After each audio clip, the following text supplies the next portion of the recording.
नमस्कार, सी न्यूज भारत में आप सभी का स्वागत है। मध्य प्रदेश छत्तीसगढ़ बुलेटिन में इस बुलेटिन में सबसे पहले बात करेंगे छतरपुर की, जहां इन दिनों एसपी ऑफिस का बिजली बिल चर्चा का विषय बना हुआ है। आगे बात होगी छिंदवाड़ा की, जहां बगैर लाइसेंस के कारोबारी कर रहे आलू की खरीद बिक्री। इन तमाम खबरों पर करेंगे विस्तार से चर्चा। इन दिनों एसपी ऑफिस का बिजली बिल चर्चा का विषय बना हुआ है। दरअसल एसपी कार्यालय में लगा साधारण मीटर क्रमांक 1080268 IVRS क्रमांक 12010299682 में पिछले एक साल में महज 684 यूनिट की खपत दर्ज की गई, जो कि आश्चर्यजनक है। जब पूरे साल भर का रिकॉर्ड खंगाला गया तो चौंकाने वाली तस्वीर सामने आई।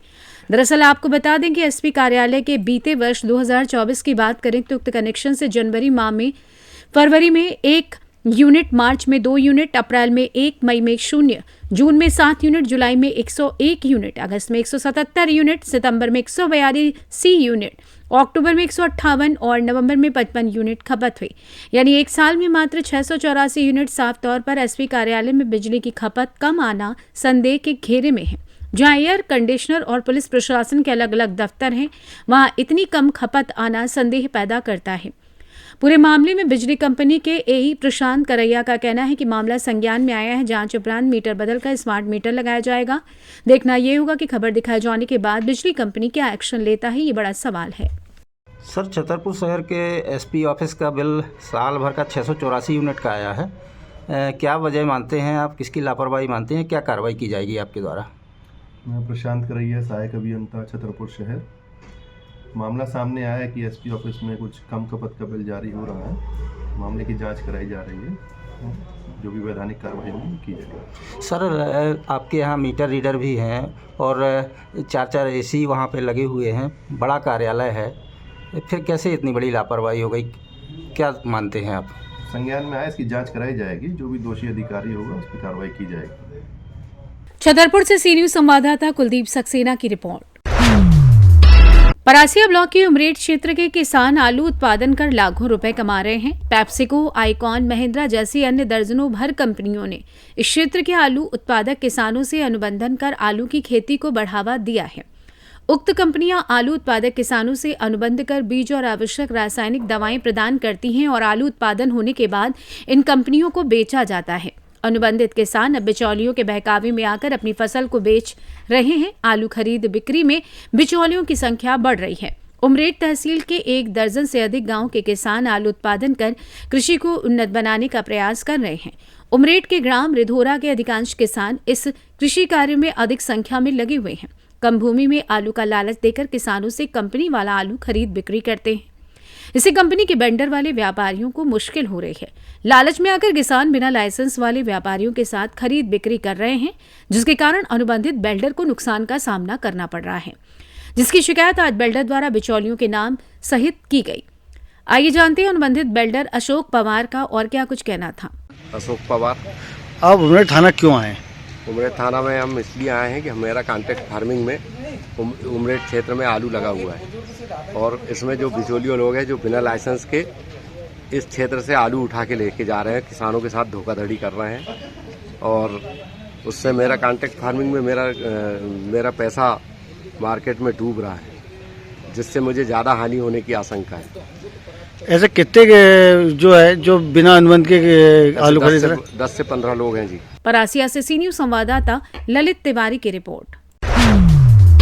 मध्य प्रदेश के सागर जिले के भोपाल रोड पर साई वाटिका में शिवा सोनी के घर में बेडरूम के पीछे वाले स्टोर रूम में रेड स्नैक प्रजाति का स्नैक घर के अंदर रखे टाइल्स में छिपा हुआ बैठा था, जिसके कारण घर में परिवार के सदस्यों में दहशत का माहौल बना हुआ था, जिसकी जानकारी सागर के famous snake catcher Bablu Pawar को दी गई, जिसमें बबलू पवार ने अपनी टीम के साथ मौके पर पहुंचकर घर में छिपे हुए रेड स्नैक सर्प को सुरक्षित पकड़ा। फिलहाल बबलू पवार के द्वारा सर्प को सुरक्षित जंगल में छोड़ दिया गया है। साई वाटिका से पकड़ा है शिवा सोनी जी के मकान में। बेडरूम के पीछे स्टोर रूम था, वहां से पकड़ा है। रेड स्नेक प्रजाति का एक छोटा सा सांप है, लेकिन उनके परिवार में काफ़ी दहशत का माहौल था। हम लोग गए, उसे सुरक्षित पकड़ा है और जंगल में सुरक्षित छोड़ देंगे। करीब 2-2.5 फुट का होगा। मध्य प्रदेश से सी न्यूज संवाददाता रामचंद आठिया की रिपोर्ट। बड़नगर में आज श्री राम मंदिर अयोध्या की प्राण प्रतिष्ठा को 1 साल पूरा होने के अवसर पर बड़नगर और बड़नगर तहसील की समस्त सामूहिक प्रभात का आयोजन रखा गया था। ये प्रभात फेरी द्वारिकाधीश मंदिर शिवाजी रोड बड़नगर में चालू होकर नगर के प्रमुख मार्गों से होती हुई समापन द्वारकाधीश मंदिर शिवाजी रोड पर हुआ। इसके बाद सभी गांव की प्रभात फेरियों का स्वामी नारायण संप्रदाय के दिव्य स्वरूप स्वामी जी व अमृत निधि स्वामी जी के द्वारा रामलीला की तस्वीरें भेंट की गईं और आशीर्वाद दिया। राम भक्तों के लिए सल्फाहार भी रखा गया था। इस प्रभात फेरी में लगभग 90 गांव के भक्तों ने इस सामूहिक प्रभात फेरी में हिस्सा लिया था। इस सामूहिक प्रभात फेरी से बड़नगर राममय हो गया था, जिसमें हजारों भक्त जय राम जय जय राम जय जय राम का जाप कर आनंद ले रहे थे। बताते चलें कि प्रभात फेरी प्रमुख सांवरिया शर्मा ने बताया कि भगवान श्री राम जी 500 वर्षों के संघर्ष के बाद इस कलयुग में वापस अयोध्या धाम में पहुंचे हुए थे। हम सब लोगों ने पिछले वर्ष एक भव्य महोत्सव को देखा और मनाया था। सभी लोगों का जीवन प्रदीप्त हुआ था और इसी उद्देश्य से पिछले वर्ष की पहली वर्षगांठ मनाने के लिए भगवान श्री राम की पहली वर्षगांठ मनाने के लिए प्रभात फेरी भक्त मंडल ने सभी गांव के लोगों को बुलाया था। सब गांव के राम भक्तों को प्रभात फेरी में बुलाया गया था और बड़ी खुशी है कि लगभग 90 गांव और नगर के 10 मंडल मिलाकर प्रभात फेरियां बड़नगर में आई। हम सभी लोग हर्षित हैं और इसे परमात्मा की कृपा मानते हैं। आज जो प्रभात फेरी निकली है, इसका क्या उद्देश्य था? भगवान श्री राम जी 500 वर्षों के संघर्ष के बाद में इस कलयुग में वापस अयोध्या धाम में पहुंचे थे। हम सब लोगों ने पिछले वर्ष इस भव्य महोत्सव को देखा था, मनाया था। हम सब लोगों का ये जीवन कृतार्थ हुआ था और इसी उद्देश्य से पिछले वर्ष की पहली वर्षगांठ मनाने के लिए, भगवान श्री राम जी के पाटोत्सव की पहली वर्षगांठ मनाने के लिए इस प्रभात फेरी भक्त मंडल ने सब गांव के लोगों को बुलाया था, सब गांव के भक्तों को, सब गांव के प्रभात फेरियों को बुलाया था। और हमें बड़ी खुशी है कि लगभग 90 गांव और बड़नगर के 10 मंडल मिलाकर ऐसी 100 प्रभात फेरियां इस बड़नगर में आई है और हम सब लोग बहुत हर्षित हैं। हम परमात्मा की इसको कृपा मानते हैं। बहुत बहुत हम साधुवाद देते हैं उस ईश्वर को। जय जय। गुरुजी, आज जो प्रभात फेरी थी उसका क्या उद्देश्य था? बस रामलला की प्रसन्नता के लिए और अपने हिंदू सनातन धर्म का जय जयकार हो जाए, इसीलिए एक संगठन की बहुत ज़रूरत थी। और प्रभात फेरी नेऊ गांव के लोगों ने एक साथ जुटकर जो भक्ति का आंदोलन चलाया साल भर, इस तपस्या के कारण बड़नगर सच में ही अयोध्या बन गया।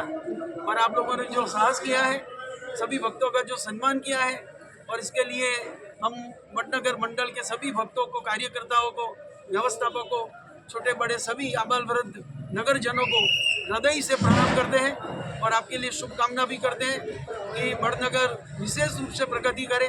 तन मन धन से व्यापार उद्योग के रूप में खेती किसान करता है तो इसके रूप में भी विशेष प्रगति बनी रहे। और जो नेऊ गांव से लोग आए हैं, किसान लोग भी थे, इसमें बहुत कुछ, तो सभी की फसल अच्छी पके, समय समय पर ऋतु सहयोग करे और सभी का कुशल मंगल बना रहे। ऐसी भगवान श्री राम के चरणों में, भगवान स्वामीनारायण के चरणों में और गुरु परंपरा प्रमुख स्वामी महाराज और महंत स्वामी महाराज के चरणों में प्रार्थना करके आप सबके लिए हम मंगल कामना करते हैं। और आपने हमको यहाँ बुलाकर सच में हमको धन्य बनाया है। इतने गांव हम तो जाने वाले नहीं थे, नेऊ गाँव के लोगों के दर्शन आपने एक साथ करवा दिया, इसलिए बड़नगर मंडल का बहुत बहुत आभार मानते हैं। कि यहाँ के व्यवस्थापक हमारे खास करके सांवरिया जी हैं और राम निवास जी हैं और छोटे बड़े सभी भक्त मंडल, उन्होंने राम निवास नाम सार्थक हुआ। सच में ही बड़नगर में राम निवास हो गया। बड़नगर से सी न्यूज संवाददाता विजय सोलंकी की रिपोर्ट। महिलाओं द्वारा थाने में घुसकर पुलिस कर्मियों के साथ झूमा झटकी करने का एक वीडियो सामने आया। दरअसल इस दौरान कैंपस में मौजूद पुलिसकर्मी इस पूरे मामले को तमाशा बीन होकर खड़े होकर देखते नजर आए। दरअसल बीती रात आबकारी पुलिस को सूचना मिली थी कि शेरपुरा टीला में स्थानीय लोगों द्वारा अवैध शराब का विक्रय किया जा रहा है, जिसको लेकर आबकारी पुलिस ने मौके पर पहुंचकर दबिश दी थी। वहीं पीड़ित लोगों द्वारा आरोप लगाया गया कि शराब ठेकेदार के गुंडों द्वारा उनके साथ मारपीट की गई है और उनके कपड़े की दुकान में आग लगा दी गई। देर रात महिलाएं इस मामले की शिकायत को लेकर सिविल लाइन थाने आई थीं, लेकिन उनकी रिपोर्ट नहीं लिखी गई। महिलाओं का कहना है कि करीब 3 गाड़ियों में भरकर हथियारबंद शराब ठेकेदार के गुंडे आए थे और उनका पति और बेटों के साथ मारपीट की। शेरपुरा क्षेत्र में रहने वाले लोगों का कहना है कि इससे पहले भी शराब ठेकेदार के लोगों के द्वारा उनके साथ मारपीट की गई। इसकी हमने थाने में शिकायत करनी चाहिए, तब पुलिस ने कोई कार्रवाई नहीं की। इस मामले को लेकर गुस्साई महिलाएं थाने पहुंची और पुलिस कर्मियों के साथ झूमा झटकी करने लगीं। आइए जानते हैं इस विषय में पीड़ित ज्योति कुचबंदिया एवं कृष्णाबाई एवं रोहित का क्या कुछ कहना था। नाम है आपका? ज्योति कुचबंदिया। क्या मामला है आपका? जे मामला है सर, इन लोगों ने हमें दबिश वालों ने बहुत परेशान करके रखा है। जे लेडीजों से भी बदतमीजी कर रहे हैं सर, जेंट्सों से कर रहे हैं। जो मिलता है इनको गाड़ी में भर के ये ले जाते हैं। 2-2 3-3 दिन जे मारते पीटते हैं और पटक जाते हैं थाने में। थाने वाले उनको भगा देते हैं। हम रिपोर्ट करने आते हैं, मेडिकल करवाई, हमारी सुनवाई नहीं करते हैं। अभी भी इनने कल लड़के को, मेरे देवर को गाड़ी में भर रहे थे, नहीं भर पाए, छुड़ाया तो ये 10-15-20 मतलब 4-5 गाड़ियों से पहुंचे। गेटों पे लड़ डंडे चला रहे, निकलो। हम लोग डर की वजह नहीं निकले, दुकान में आग लगा दी। रिपोर्ट करने आए, हमारी कोई रिपोर्ट नहीं लिखी। सुबह टीआई साहब कह रहे कि आज तुम्हारा दिन है, कल हमारा दिन आ गया। इन पे 34 लगा सब पे। कलारी वाले सर गाड़ी भर भर के दारू लाते हैं, हम लोगों पे रख देते हैं और हमारे पति जेलों में पड़े रहते हैं सर। ऐसा हमारे साथ लोगों ने अत्याचार करा। जी थाने वाले सर टीआई साहब खुद रखवा देते हैं केस हम लोग। इससे 2 महीने पहले सर हम दोनों, मेरे देवर राज का और मेरे पति का जित्तू का विवाद हुआ था। इनने लड़ाई का केस ना हटा करके इनने दोनों भाइयों पर जहरीली शराब रख दी सर। मैंने हाथ जोड़े, पाँव पड़े सर, विवाद का केस रखो। इनने नहीं मेरी कोई सुनी, इनने जहरीली शराब रखी। वो कह दिया ऊपर से आदेश इन पे जहरीली शराब रखो। ये हो रहा है सर हमारे साथ। और मेरे पास रोहित 3 महीने पहले उधर से दुर्गानगर से लेके गए थे। कौन? चाउमीन खाने गया था मैं। दुर्गानगर से लेके गए थे, वो खेतों पे मारा मुझे। वो खेतों पे मार के और थाने में पटक दी। क्या हुआ था? कुछ सुनवाई नहीं हुई। रिपोर्ट भी डाली मैंने, पर सुनवाई नहीं हुई, कोई कार्रवाई नहीं। इनकी क्या नाम है आपका? कृष्णाबाई। क्या घटनाक्रम हुआ था? ये घटनाक्रम हुआ कि दबस वाले गए तो मेरे लड़के दोनों बहू पति पत्नी सो रहे थे, कमरे में से खींच के लेके आए उसको। वो जो मारने लगे, मारने को मेरी बहू गई, मेरे हमको उठाए, फिर हम आए। ये जबरदस्ती मेरे लड़के को गाड़ी में भर रहे थे, उसको मारा। वो मेडिकल करवाने गया है। और जो फिर 30-40-33 जने गए, 3 गाड़ी भर के मैं बंदूकों से, लट्टों से। कितने बजे की बात है? ये है 12 बजे की बात। 12 बजे। और 12 बजे गए, कोई नहीं निकला। जब माँ बहन की गाली बकने लगे, मैं बंदूकों से ऐसे बंदूक के दरवाजे पे खड़ी करे हुए बिल्कुल। तो ऐसा करके इन्हें वो बताया, और बता के पेट्रोल डाल के मेरे पूरी दुकान में आग लगा दी। अच्छा, दुकान में क्या नुकसान हुआ है? मेरा नुकसान हुआ है 1.5 लाख रुपए का। अच्छा, क्या थाने आया? पुराने कपड़ों का। अच्छा। और आज मेरा हाट था सर, तो मैं हाट करने जाती। इनने मेरे कपड़ों में आग लगा दी।